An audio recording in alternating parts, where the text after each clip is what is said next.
Good afternoon, everyone, and welcome to the final TPL Thursdays of the 2021-22 year. We're very glad to have you, and on a personal note, I would like to thank everybody who's attended. We were counting up our numbers, and we've had more than 2,000 attendees in the series so far. So we'll be stopping for the summer. We'll be back with TPL Thursdays during the summer school on the 18th of August, and we will be back in our normal format on the 8th of September. And for next year, we already have sessions on C2K News Desk, behaviour interventions, nurture in the primary school classroom, and we're waiting on confirmation of a couple of others. So keep an eye out for those that should be with you in the next week or two. Once again, the cameras and microphones are all off simply because of management of the meeting. So anybody has any questions, please feel free to put them in the chat, and Ciara will do her best to address those at the end. We're using the TPL Thursdays hashtag on Twitter. I've put that in the chat already. Feel free to use that. If the slides aren't working for you or you have any problems with sound, usually the best way to overcome that is to sign out and sign in again very quickly. We will provide everybody with a copy of Ciara's slides, and there will be a recording of the session available. And with that in mind, I will also share the YouTube channel that I have created for all the previous sessions. So if there are any others that you missed and would like to see, please do that. I will also ask for your evaluation at the end. Today's session is with Ciara Mahon from CCEA on the Northern Ireland curriculum, developing using ICT in the primary school classroom. And this session was cancelled a couple of months ago because Ciara had COVID. So thankfully, Ciara's fully recovered now and is able to address this session, or able to talk to us today. And what Ciara will be focusing on today before she even begins is addressing some of the frequently asked questions that ICT coordinators have for her and CCEA about curriculum and implementation in the classroom. But I'll not steal your thunder too much more, Ciara. I'll let you get on with your stuff, and welcome everybody, and welcome yourself, Ciara. Thanks very much, everybody. I appreciate that it's the middle of June and that you've all turned up to this session.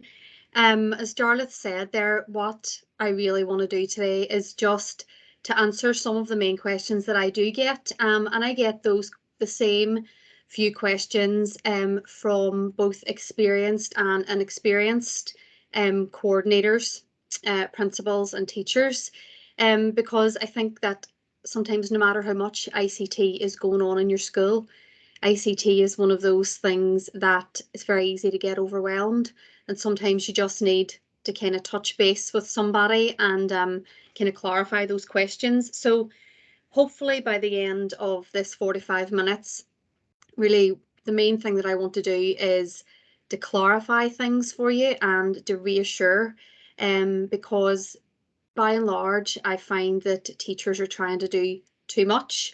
So I just kind of want to really focus on what it is that you need to be doing, and then to give you some ideas that may help to structure things in your school. So I'm not sure how many of you on the call today are ICT coordinators, but whether you're a coordinator or whether you're a class teacher, hopefully what I say will be relevant to you today. So the main questions that I do get fall into, I suppose, kind of two categories.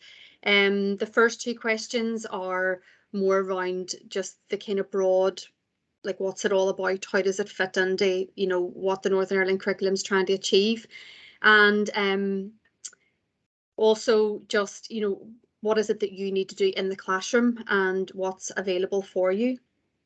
So sorry, I've just got two screens here, just trying to figure out. So just very briefly, just one slide. I think it's worth me kind of giving you some of the background on where does everything in the ICT Northern Ireland curriculum come from, because, you know, it's not just plucked out of obscurity. There are reasons why we include things, and every few years, those of you that are coordinators may have noticed, every few years we do have to update everything that we have because technology moves so fast. So just to give you the broad understanding of where that's all coming from.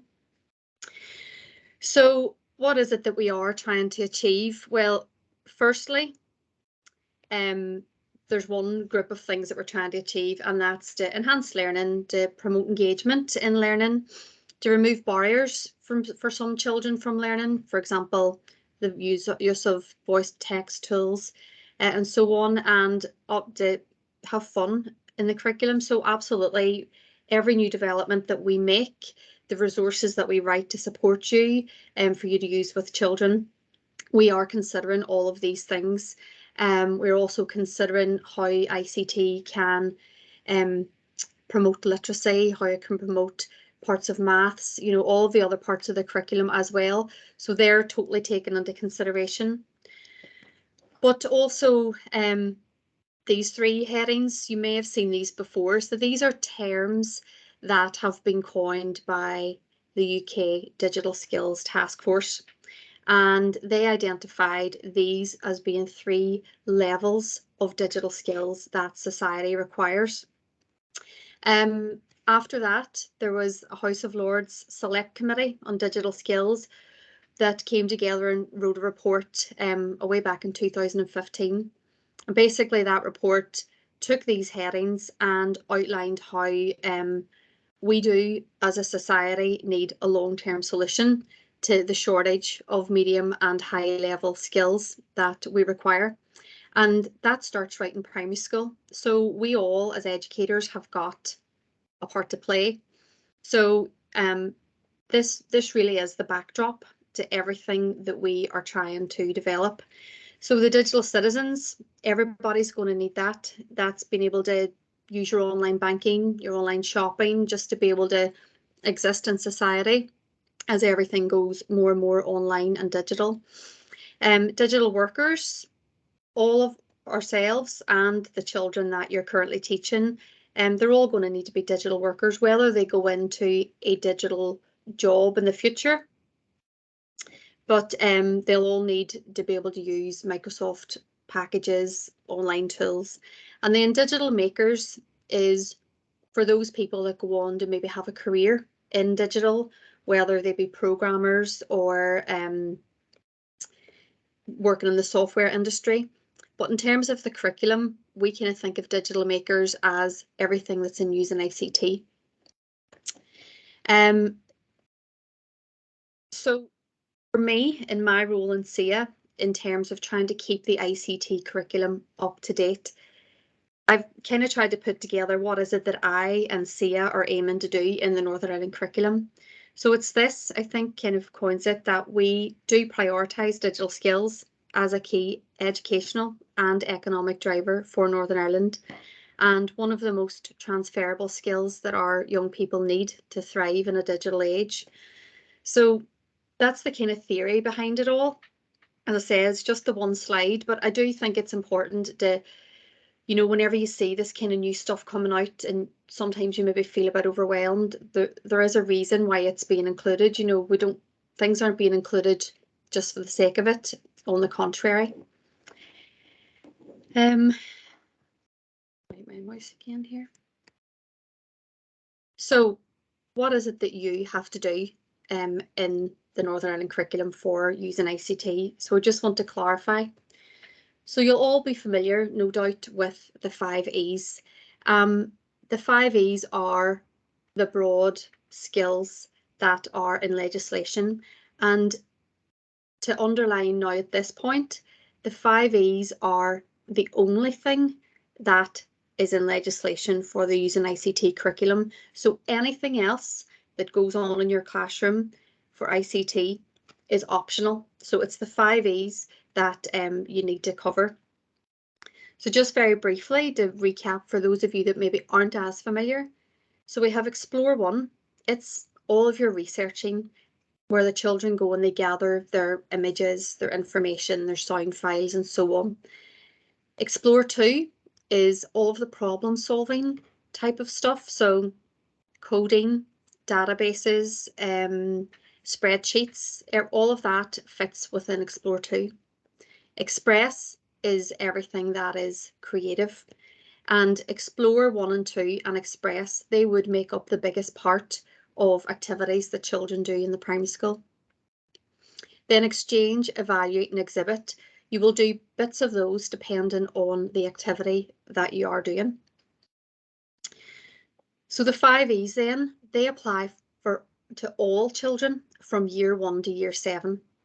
Bearing in mind, I just said there that how you, like everything else that happens in the classroom, the activities that you do, that's entirely up to you.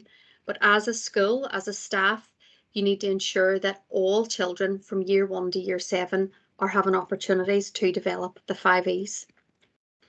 And they can develop those across the key stage. You will absolutely be able to give children opportunities in the 5 E's each year. But definitely over the key stage, you will have opportunity to really give the children a breadth of each of the 5 E's.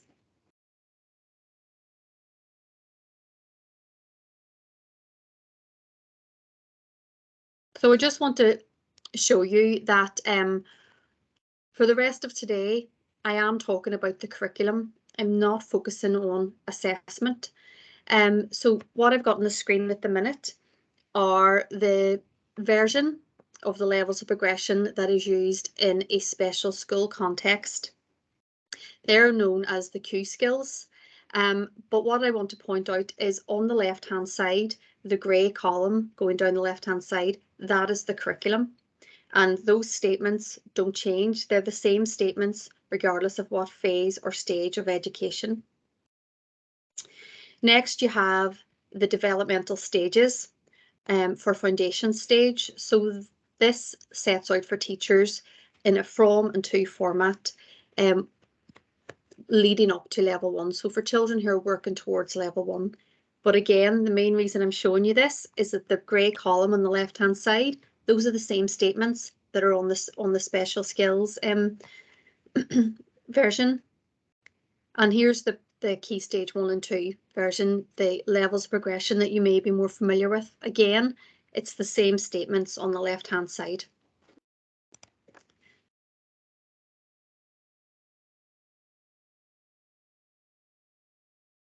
Sorry.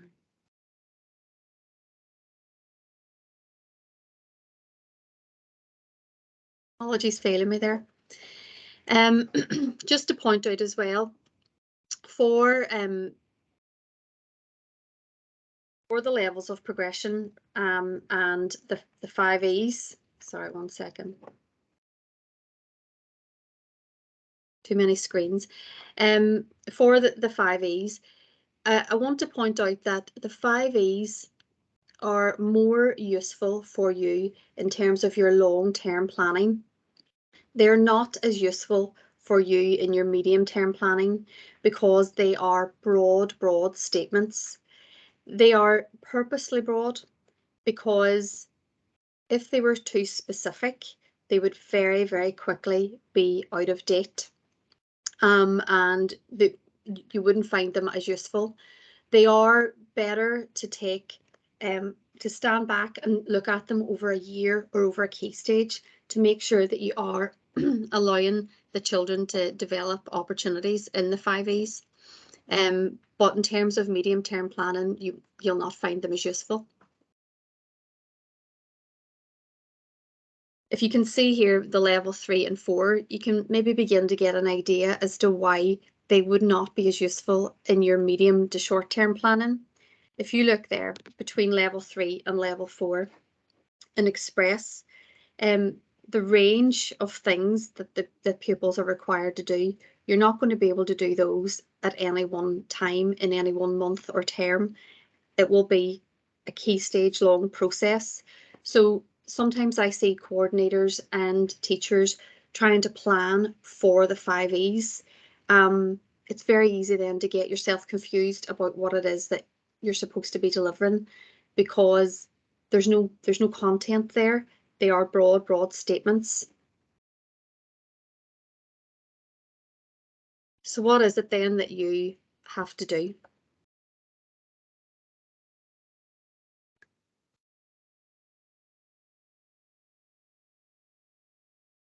All right, I keep losing my mouse here. Ciara, do you want me to change the slides? If you just ask me, I can change Yes, them. please. Could you do that? Because it's not, I've taken on your presentation. Yeah.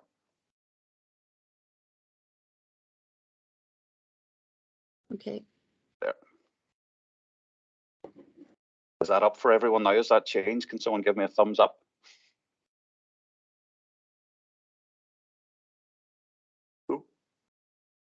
Oh, there's a thumbs up. Okay, Ciara. So you're on slide 7. Yep. Okay. I've got the writing on it. Yep. Yeah. Do you want to go ahead there and click? You want on to slide 8? No, there's just animation in it there.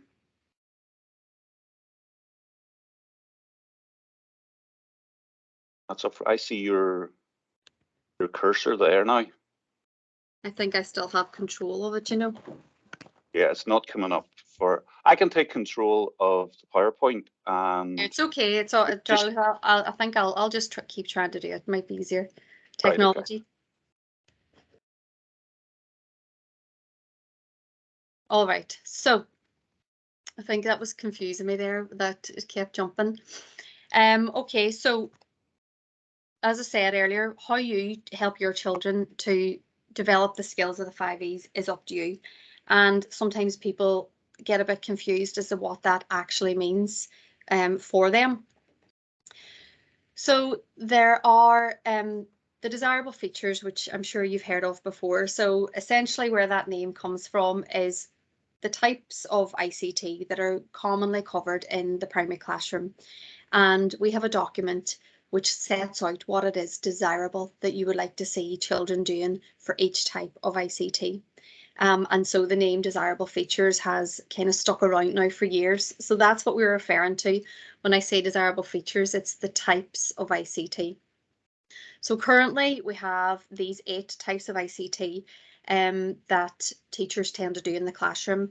These do change over time. For those of you that have been working with using ICT for many years, for example, computational thinking and coding used to be called interactive design because the software and the programs that people were using and what we were trying to achieve, that terminology suited it better. Prior to that, it was called exploring programming. And again, what people were doing with it, that name suited better. But now we have computational thinking and coding. So these do change as technology changes and as the use of technology in education changes. So we do update these every maybe 1 to 2 years. And I do sometimes worry when we are updating things that teachers think, oh, I've just spent X amount of time, you know, embedding this in, but you will always recognise what it is that you have embedded, but we just have to keep it up to date because it does get out of date very quickly. The desirable features document then that we have in CCEA looks like this, and it has been written by primary teachers along with CCEA, and we do quality assure it with lots of people in education. I just want to really stress to all of you that are listening that no one is expecting you to be an expert or a specialist in all of these types of ICT. Absolutely not. And you actually don't need to be in order to give the children opportunities. It's about allowing the children to experience each of these types of ICT and to build on their skills year on year. You also are not expected to do all of these types of ICT each year. Absolutely not. I'll talk a little bit more about that in a little while, but slow and steady, choosing one thing and trying to get it done properly. All of the prior teaching and learning that leads in, all of the cross-curricular links will enable you to begin to build progression throughout the school.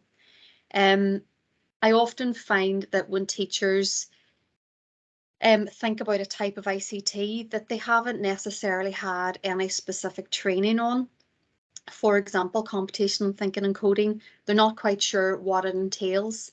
And for a lot of teachers, that can cause a block where they just don't know what to do with it. So really, I would like to keep reassuring you today that a steady approach is what you need. Not trying to dive in and trying to do all of these things. And as I said at the very beginning, by and large, most teachers are trying to do too much. So I just want to give you one example for those of you that are feeling that you're not a specialist, you're not an expert, and you do kind of need a bit of guidance. So for example, computational thinking and coding. So I put this together purposely just off the top of my head, just to try and show that there are lots of things that you can do. So computational thinking and coding, you can address that by using a robot of some sort. You can use block-based coding, or you can use an on-screen turtle. So for example, there's all of these things which I'll let you just kind of scan your eyes over. So I have named lots of bits of software and hardware here. Some of them you'll be familiar with. You've got your B-bots that have been around for a long time. You have Logo, you have Scratch, and loads of other. These are all good examples. It's not an exhaustive list at all. So there's loads of things for you to pick from. And for those of you on the call that are coordinators, for those other teachers in your school that maybe would be a bit frightened to try computational thinking and coding, for example, there's lots of ways that they can access it where in a way that they feel comfortable. But I do want to emphasize that while I have listed here some tools and bits of hardware that you can use, the choice of tool really comes second, and that's what I would really like to promote. It's knowing what it is that you want to teach the children, and then choosing the software or the app or the tool afterwards.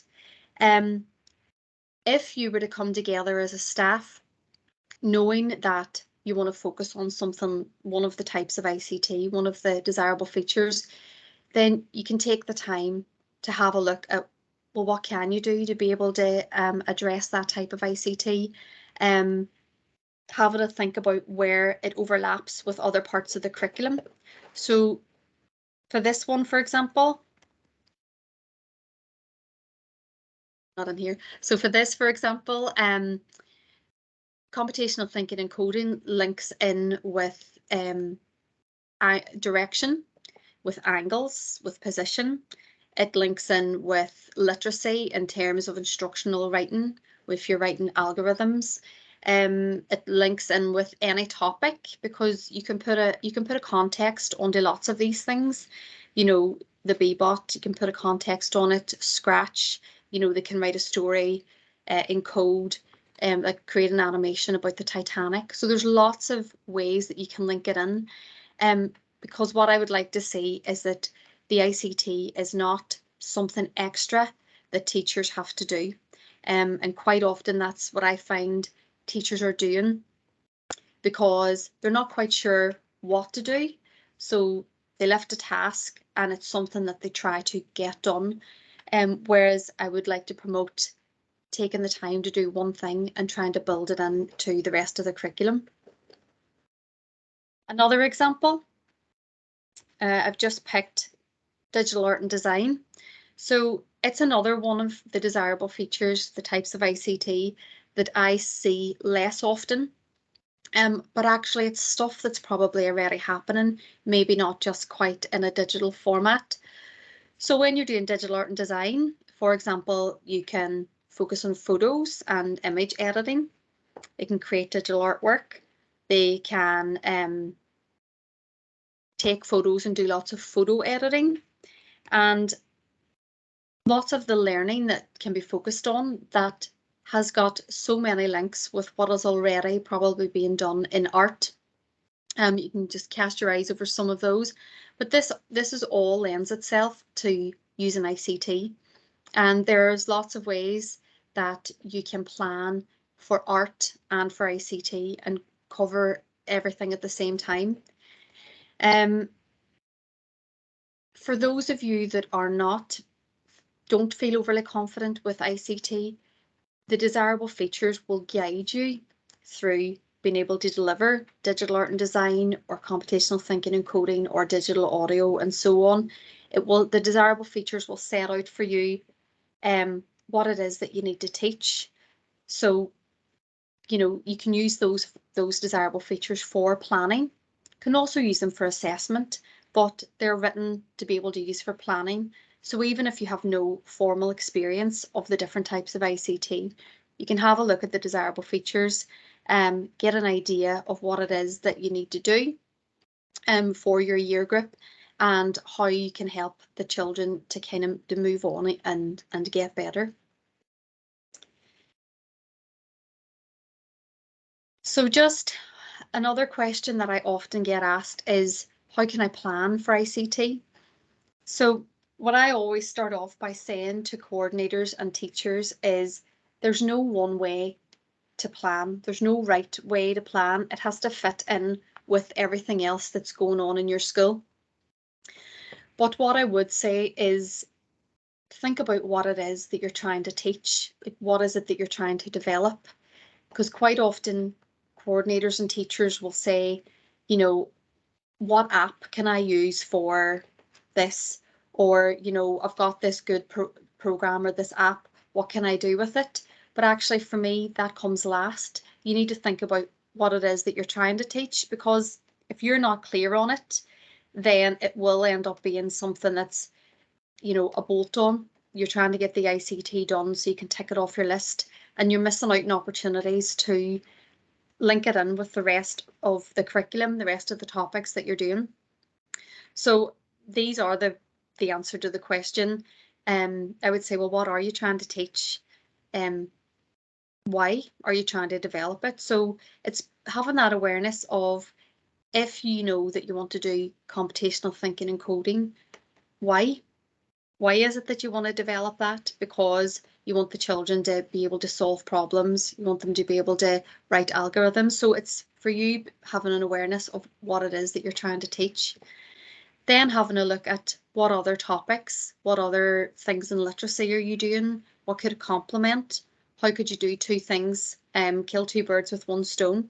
And then last but not least, it's what technology will enable me to do this. I have spoken to lots of teachers and coordinators over the years that some have few resources, some may have full class sets of iPads and computer suites, and in both cases you can absolutely deliver the ICT curriculum, but only if you've thought about what it is that you're trying to do.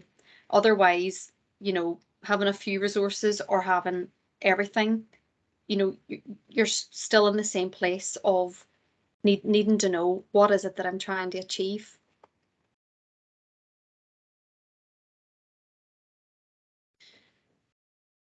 So something that I often recommend, and again, I'll preface this with saying this is just an example. There is no one right way to plan. There's lots of different ways to plan. So what I would suggest for those of you who are coordinators, and even if you're not a coordinator, for your own class, this would be relevant obviously just with your year group, not with all of the year groups down the side, but it's to simplify everything that is going on in your school and to choose one whole school focus, so one type of ICT each term. This is a way of clarifying things, whether there's no ICT going on in your school because of, you know, lack of confidence of staff, lack of experience, whatever else is going on in your school, that there's not much happening. It also will apply to help you clarify things if there is lots of ICT going on in your school, because I've also spoken to coordinators that have so much ICT going on in the school that as a coordinator, they feel that they've lost track of what is going on. And also a really important point that some of you may have heard me make before, but it's not about trying to do all of the different types of ICT.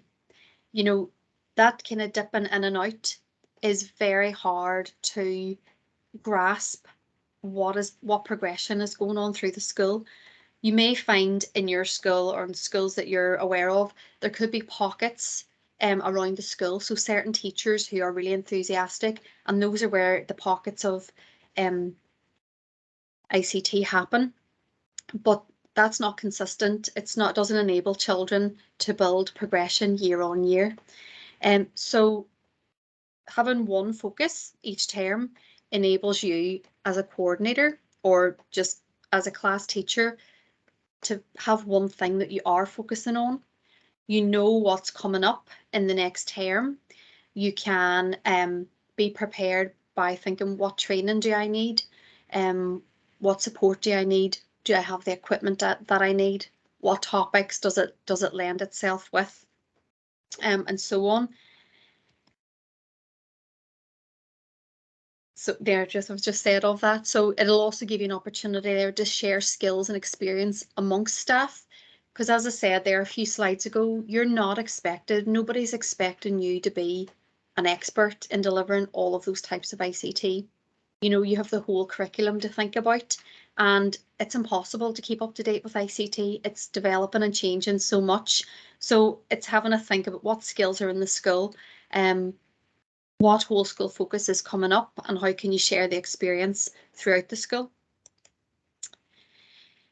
I've just given another example here where I have 4 things to focus on throughout the year, because you may find there in term 2, for example, I've put in 2 things.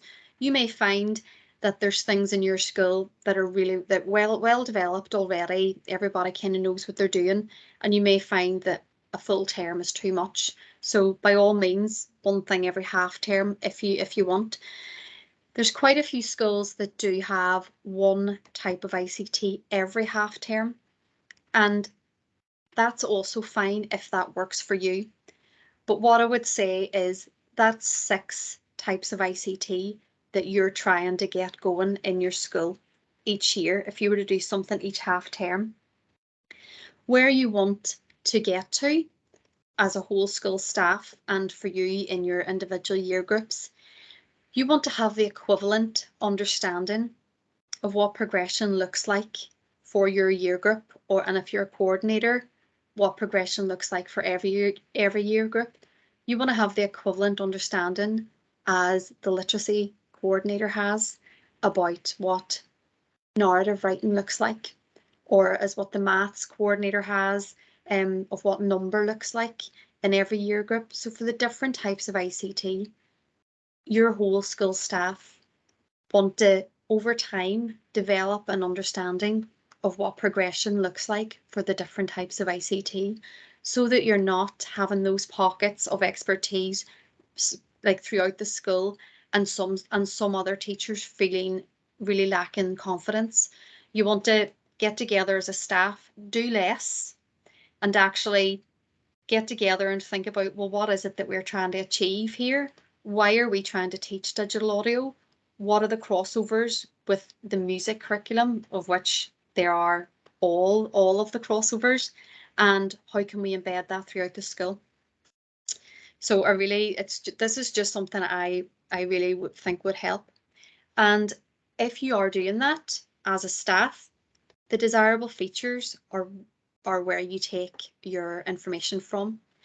So there are 7 year groups, obviously in the primary school, and the desirable features, it's really levels 1 to 4 that would be relevant for most of your pupils. And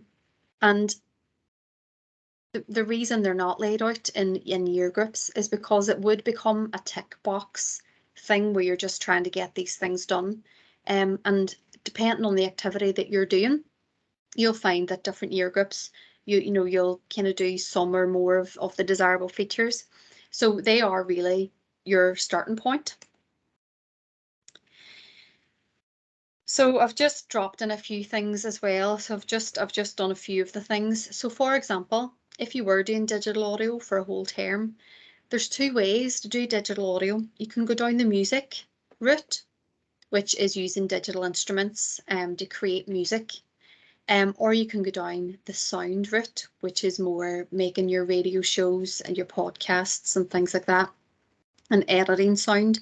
And one example, again, I'm just trying to give you examples. One example is that different year groups could focus on different aspects so that you're beginning to build up that progression throughout the school. And as children move through different year groups, they'll have different opportunities. You can then start thinking about, well, what different tools might I want to use? And you can build that into your overview. For composite classes, there, somebody has said there, you know, in terms of the standards and the progression, that'll almost be the same within most classrooms, depending on the type of ICT that you're trying to do. You just pitch it where you feel is right for the children in your class. And if you were to use some of our ICT tasks to support you, most of the tasks have maybe 3 levels within them, that you can kind of pitch it wherever. We've also got some other resources that I'll show you in a few slides time that have been written per key stage. So again, you pitch that, you know, wherever's appropriate for your class. So this is just one example of a way that you might begin to get an overview, and this is just the headline information. For those of you that are coordinators on the call, I've added in one row here because having an overview where you have one whole school focus each term, I'm not trying to say for a second that stops any other ICT activities that are going on in the classroom. I've just put in one example there. You know, maybe the P1 teacher always does a digital, a Halloween art or an email to Santa, for example. And that's important to make that point as well. While I'm mentioning there, I've mentioned levels and standards. You know, not everything has to be assessed. I'm not talking about assessment necessarily. It's just for you knowing whereabouts in the progression that is set out for you and the desirable features do you kind of want to pitch what you're doing with your class. But there's always those lovely ICT activities that you do because they are lovely activities to do for no other reason. And yes, they do contribute to the 5 E's, but they're not your big focus. They're just something nice that you like to do. So there's always space for those as well. Move on here. Okay, so that kind of leads me on then to talking about using technology in the classroom and using ICT in terms of the Northern Ireland curriculum. Quite often these are confused, and while there are overlaps, they do often get confused. There's technology being used all the time in the classroom. But I just want to talk about the difference and the overlaps between what is using technology and what's using ICT. So the things that we have, children's ICT experiences in schools are, so you have all your functional skills. So all the stuff, I quite often get asked by coordinators and teachers about a skills audit that I think a lot of schools use. And so it's things on there like being able to name the keyboard and the monitor, being able to log on, being able to update apps, all of that kind of functional type stuff. You have online communication. Lots of you no doubt use Seesaw and Google Classroom and Microsoft Teams. So there's all of that going on as well. You've got the creative technologies, which I've grouped together, meaning digital art and design, film and animation, digital audio, presenting, publishing. Then you have your problem solving and managing information types of ICT. And by that, I mean the coding, the computational thinking, the data bases, the managing data, the spreadsheets, all of that stuff. You also have all of your e-safety and cybersecurity stuff. So a few years back, e-safety would have been the main heading that most of you were familiar with, but more and more I see schools having to address, you know, digital well-being, having to address cybersecurity, all of that. So you've got all of that as well. And then you have the use of ICT to enhance learning. So both are important. You want to enhance the learning and you want to develop using ICT skills. They're not always the same thing, but they can be. So I'm sure you've all heard of the SAMR model, which stands for substitution, augmentation, modification, and redefinition. So lots of things that teachers do in the classroom using technology absolutely enhances what it is that they're doing. But depending on what you plan for, you can transform what it is that you're doing in the classroom. You don't always have to. All of these have got their place, but it depends on what you have planned for. So just want to give you an example. So here you've got your 4 categories here, and they all have their place. So substitution, I'll just choose one of these here. I'll choose the world around us example. Substitution is where technology just is a direct substitution and there's not really a massive change in the learning or what the children are doing. So using Google Earth instead of an atlas to locate a place. So straightforward, simple. Although you can, if you've planned for it, you can enhance that and you can use the augmentation. You can use the technology as a substitute with some improvement. So you can use Google Earth rulers to measure the distance. So you've added something else and because you've planned for it. You can actually modify the use of the technology then to allow you for significant redesign of what the children are learning. So you can use layers on Google Earth so that they can research cities, research locations, they can see images and so on. And then you could actually redefine the learning to actually create a narrated Google Earth guided tour. So it just shows you the different levels of where you can do the same thing, but actually make it into an activity. There's lots of examples of these if you look online as to how to kind of redefine.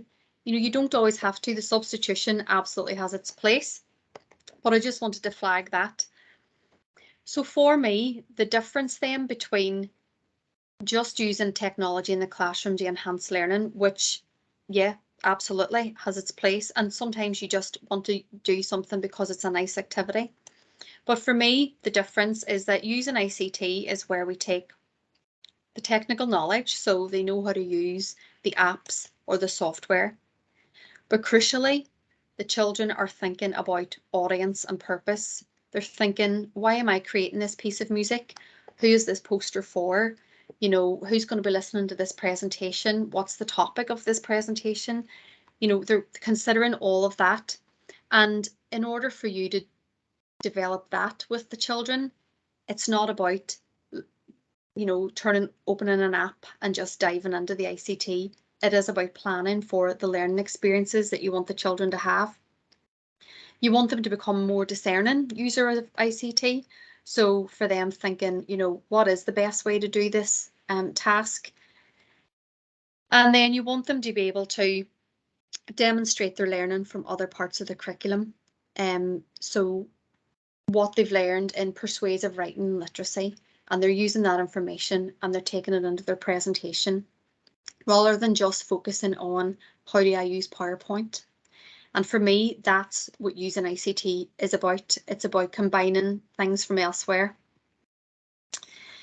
And just see, we're getting a bit short in time there, but just briefly, what is available to help you? So I've just got a couple of things that I want to point out, but I think the main thing that I would like you to take away is that you're not expected to be an expert in everything.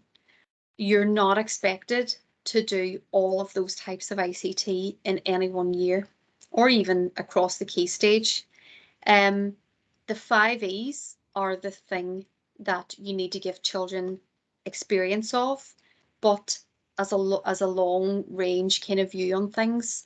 And for you to take, if you're coordinators, to choose one thing that you would like your whole school to focus on and think about how can you develop the progression for the pupils so that they are being able to build on their experience year on year. The task library, which I'm sure you're familiar with, is available for you to use. we currently have 79 tasks for teachers to use. You do not have to use the tasks at all. You can use them. You can use them for teaching and learning, and you can also use them for assessment. You can use the tasks just for you as a teacher guide. The children don't have to know that they're using a task. There are pupil notes in the tasks. They are optional. I have just completed a refresh of all of the tasks. So this is what the task looked like. So for any of you that have printed tasks out, they now look a little bit different. And as well as the different look, they also have a different feel. The old version focused on assessment. The new version focuses on curriculum and assessment. The new version also makes a greater focus on what prior teaching and learning does the activity require. I do find that teachers, because they're busy, because they're trying to cover the ICT, quite often tend to reach for the tasks as a thing then that they have to get done. And I think the tasks are a fantastic resource for you to use, but what's more important is the teaching that needs to happen in order to get the children to a place where they can carry out the task. Again, going back to choosing that whole school focus, taking the time to teach the skills and build the progression, so that as the maths coordinator, as the literacy coordinator, or as a class teacher, for that progression that you know exists in other parts of the curriculum, that you're beginning to embed that for ICT as well.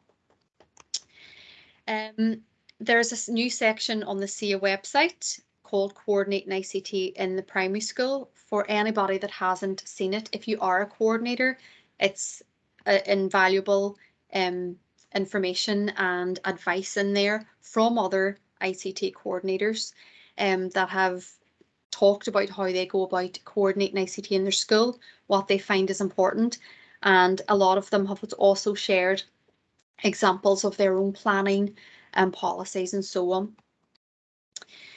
We also have a series of teaching and learning units for you to use.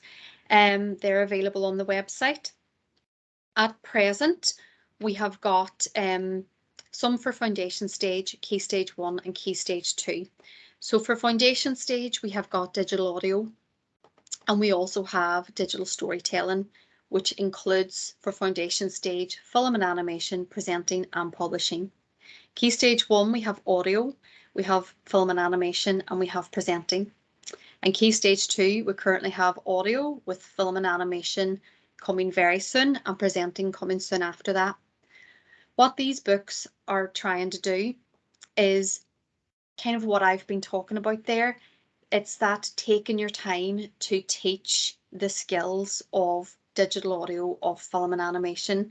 It's taking the time to link it into your literacy, to write scripts, to storyboard, to talk about the language of film. With a digital audio one, it's very much the music curriculum as well. So if you haven't seen them, I would advise you to have a look at them. Maybe sit along, if you're thinking of doing any of these types of ICT, thinking of sitting down with your other coordinators and trying to map how can we cover all of this, instead of doing that, what am I going to do this half term? What am I going to do this half term? In my experience, the majority of coordinators and teachers that contact me feel very much under pressure to try and do all of this ICT that, let's face it, there's very little training for, that changes all the time, that is very easy to get overwhelmed with all of the different types. So my main bit of advice would just be to slow down, know that you're not expected to be an expert, choose something to focus on, and actually as a staff learn together what it looks like in each year group, and have a go at it. Ciara, are those books available in hard copies? So at the minute, the digital, oh sorry, I should have pointed, we've got the digital art and design as well. So it's in hard copy. The digital art and design has got all of the key stages in the one book. And that's just due to the nature of how much content there is in some of the other books. Film and animation, for example, is huge. So the digital audio and the art and design have been sent out in hard copy. Whether the others get done in hard copy depends on funding. So at the minute, they're available digitally. But even if you have the hard copy, especially for the digital audio, for example, there are lots of resources that go alongside it that we've created for you to use, different sound files and so on, and they are on the website where you will find these.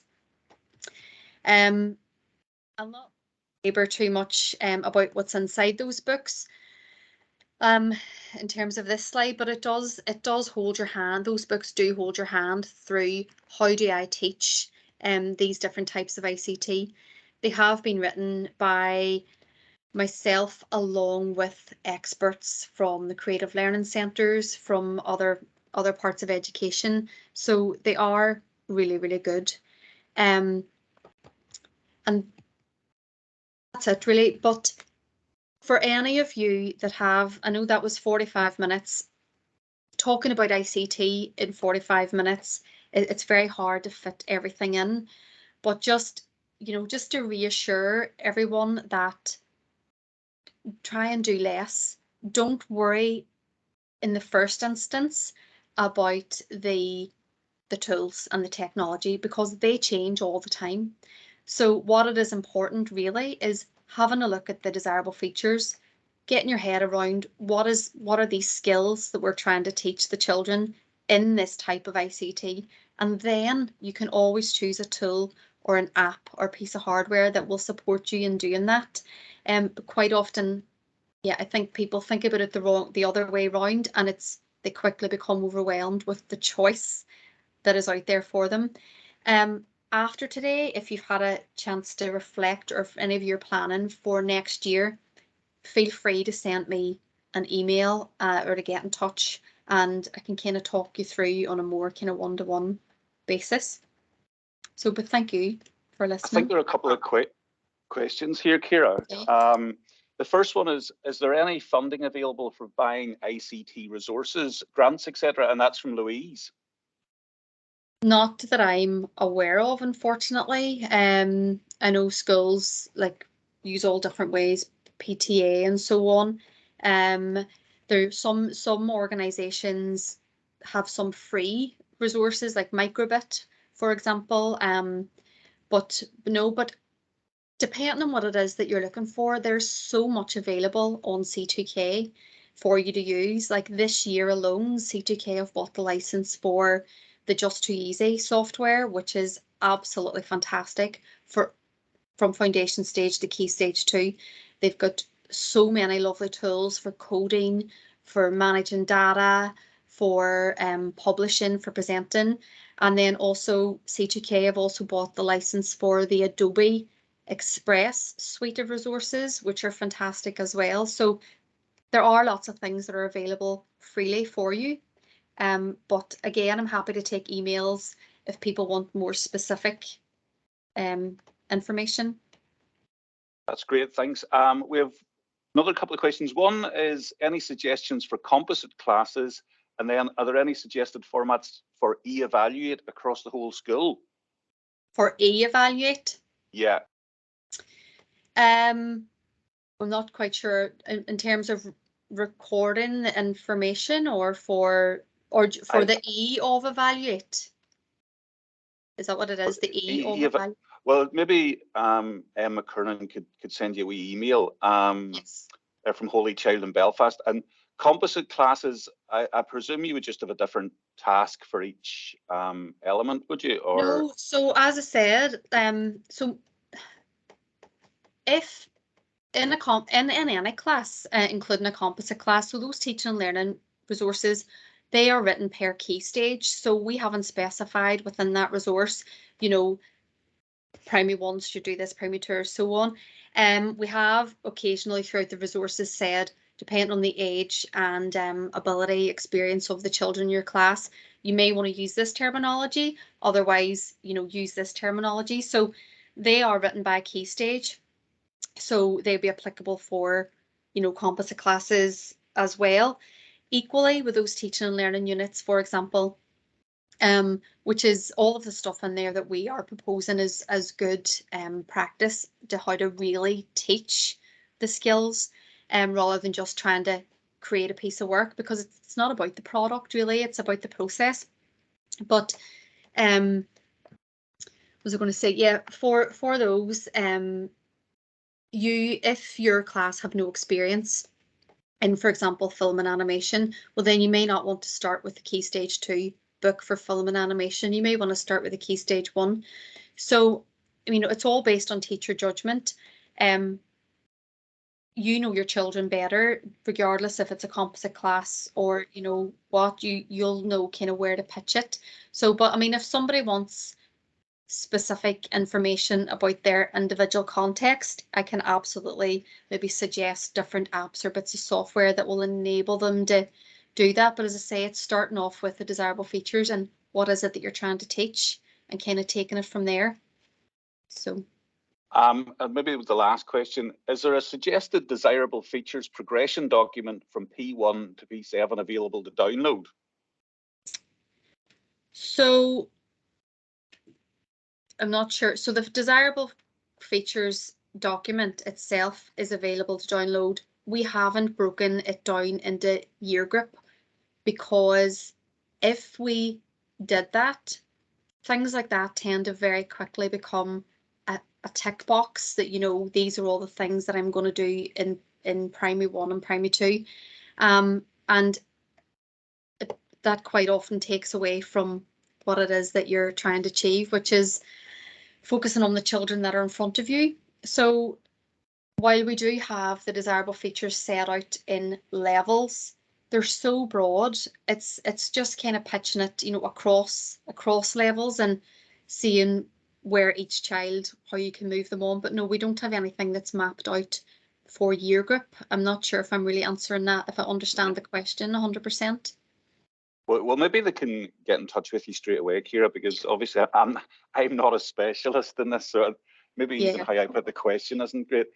Ciara, thank you very much. That was fantastically detailed. And when I saw your PowerPoint, I thought there's absolutely no way we'll be finished before 5, because there's so much detail in it.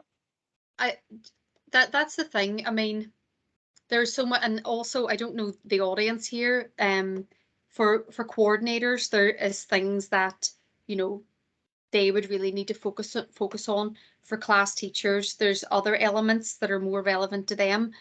But I think, as I said just there, the main thing is have a think about what is it that you want the children to know about. Forget about the apps and the software. Like, what type of ICT is it? And how does that link in with everything else that you're spending time planning? Because there's so many links, and then take it from there. Brilliant, Ciara. Thank you very much. Thank you for everyone for your attendance, and thanks for everyone for the attendance throughout the year. I will see you, hopefully some of you, on the 18th of August at the Summer School TPL Thursdays Day, and you will all get an email with the evaluation, the PowerPoint, the recording of this session, and any other little links there. I've put the YouTube link in. I'll put that into your email also, and keep an eye out in your inboxes for the next week or two about the sign-up details for the September sessions. Thank you everyone for your attendance. I realise, and Ciara realises, at this stage of June, everybody's almost running on empty. So thank you again, Ciara. Thank you everyone for your attendance, and we'll see you all soon.